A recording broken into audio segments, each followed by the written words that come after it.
I'm planning to become pregnant soon. Are there any oral health issues I should address beforehand?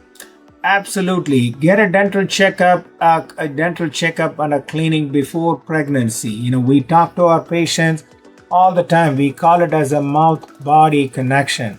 Mouth is connected to your entire body. So this is what we tell our patient.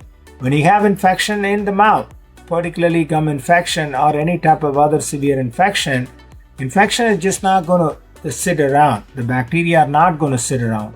They are going to get into your carotid, go into your heart. From there, they go to your lungs, kidneys, pancreas, and then when you're pregnant, they are going to go to your uterus, and then they are going to go even to your baby. Absolutely. So treat the gum disease and cavities and the infections and abscesses very carefully and very early.